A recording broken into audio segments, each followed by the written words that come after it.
ठाणे जिले के मुमरा में सीएए के खिलाफ एसडीपीआई का विरोध प्रदर्शन।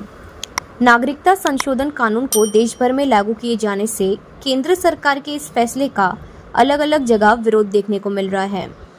वहीं आज ठाणे जिले के मुमरा की सड़कों पर एसडीपीआई पार्टी ने एक प्रोटेस्ट किया, जिसमें एसडीपीआई के नेता सरफराज ने मीडिया से बातचीत करते हुए केंद्र सरकार पर राजनीति करने का आरोप लगाया।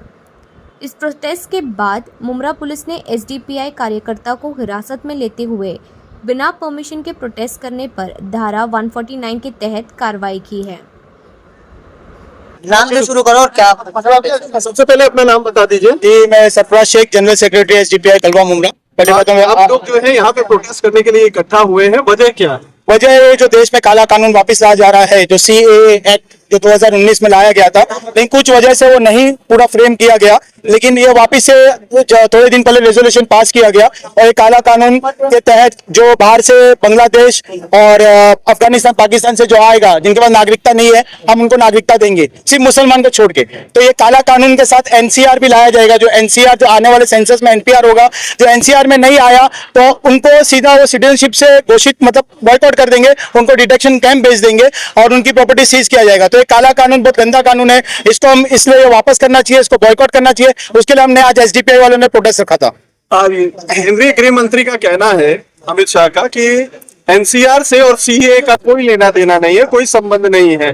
इसको लेकर जो माहौल बनाया जा रहा है वो गलत बनाया जा रहा है। आज फिर से उन्होंने ये बयान दिया, लेकिन वो बयान देते न्यूज पे कुछ और, लेकिन बाद में व्हाट्सएप पे उनका ही खुद का वीडियो आता है, जो मेरे पास भी अभी भी सेव है, जो 3-4 दिन पहले का वीडियो है। उन्होंने साफ कहा है कि सीएए आने के बाद मैं तुरंत एनआरसी लाऊंगा, एनपीआर लाऊंगा।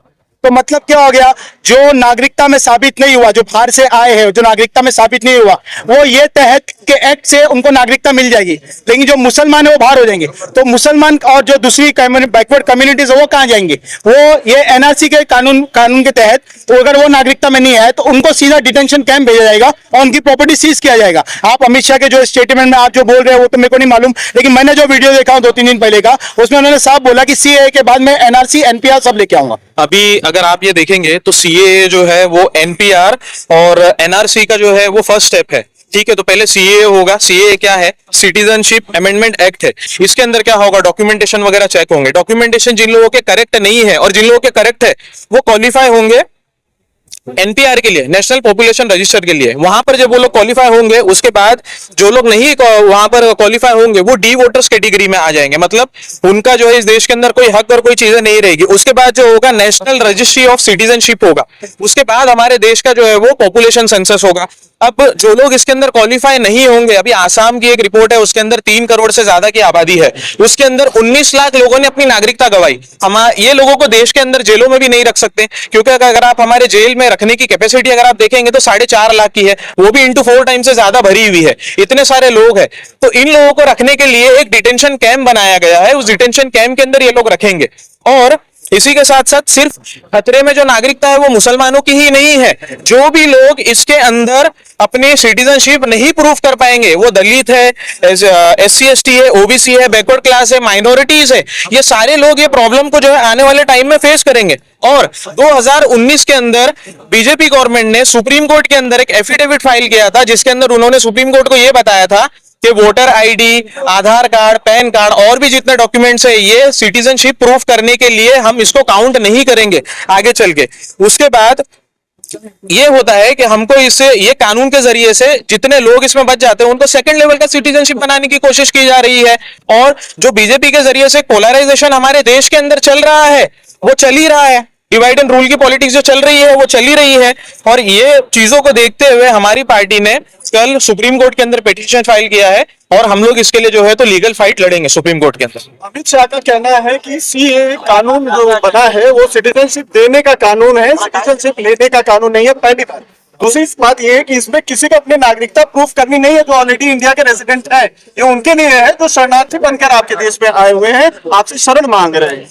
तो देखिए, जब ये अगर ये उनके लिए कानून बना हुआ गया तो हमने देश के अंदर डिटेंशन कैंप क्यों बनाए गए? जो लोग बाहर से आए उनको बाहर भेज देना चाहिए।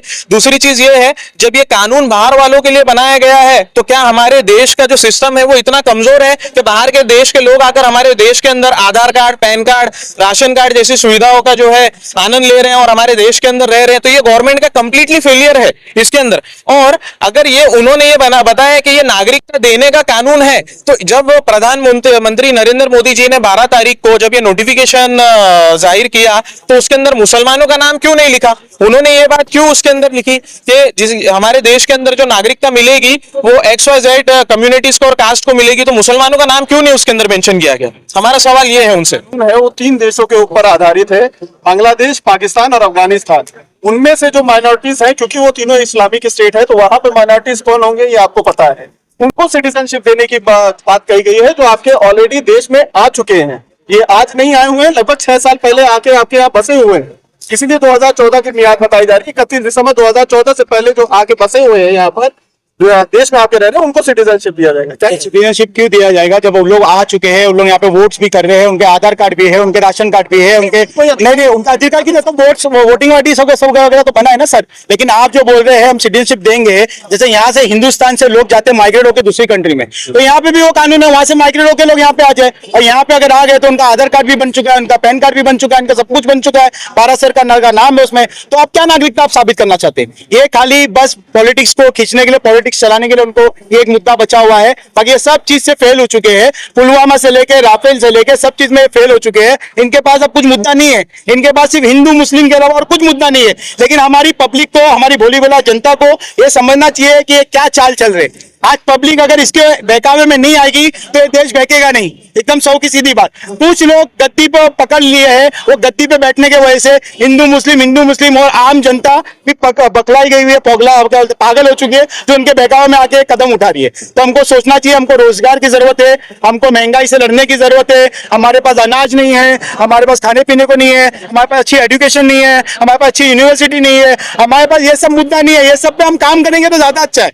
आज बेटी बचाओ बेटी पढ़ाओ के ऊपर आप नारे लगा रहे हैं, हम बेटी बचाओ बेटी पढ़ाओ, बेटी सुरक्षित कहाँ है?